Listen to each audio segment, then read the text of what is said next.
लगातार विभिन्न क्षेत्रों में अनदेखी के चलते पहाड़ों का जीवन बहुत कष्टमय हो गया है।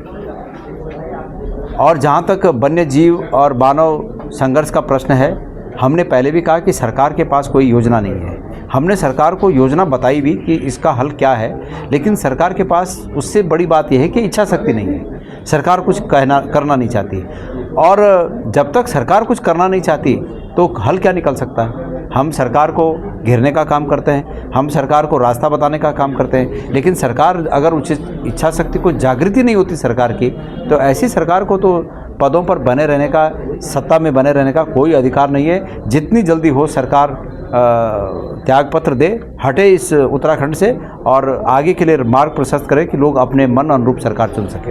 एक्चुअली देखा जाए तो क्या हो सकता है, क्या किया जा सकता है? देखिए, मैंने जो सॉल्यूशन बताया था वो ये बताया था कि तात्कालिक रूप में जो प्रिवेंटेशन हो सकता है, इससे रोकथाम हो सकती है, इससे वो ये है कि वॉचर्स की संख्या बढ़ाई जाए।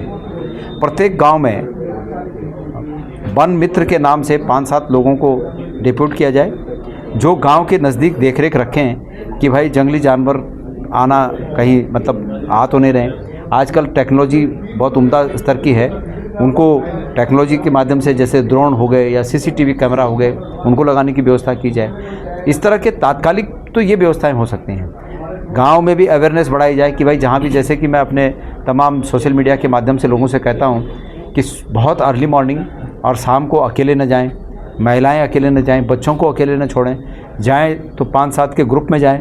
तो ये एहतियातन लोगों को जागरूक करके भी इसकी रोकथाम की जा सकती है। सरकार कुछ कर ही नहीं रही है। एक तो ये शॉर्ट टाइम प्लान, और लॉन्ग टाइम प्लान के लिए ये कभी ना कभी उत्तराखंड में ये करना पड़ेगा कि फॉरेस्ट और रिहायशी इलाकों को अलग अलग करना पड़ेगा। उसके बीच बैरिकेडिंग मजबूत करनी पड़ेगी, ताकि जो जंगली जानवर है, हिंसक जानवर हैं, वो आम लोगों के बीच ना आ सकें, और इससे वनों का भी रक्षण होगा और इससे मानव जीवन भी सुरक्षित होगा। तो लॉन्ग टाइम प्लान तो वो है, उसके लिए बड़ी धनराशि की आवश्यकता होगी, जो कि भारत सरकार की मदद के बिना संभव नहीं है। तो भारत सरकार इसके लिए मदद करे, और तात्कालिक रूप में उत्तराखंड सरकार जो चौकीदारी का काम है उसको तत्काल प्रभाव से लागू करे।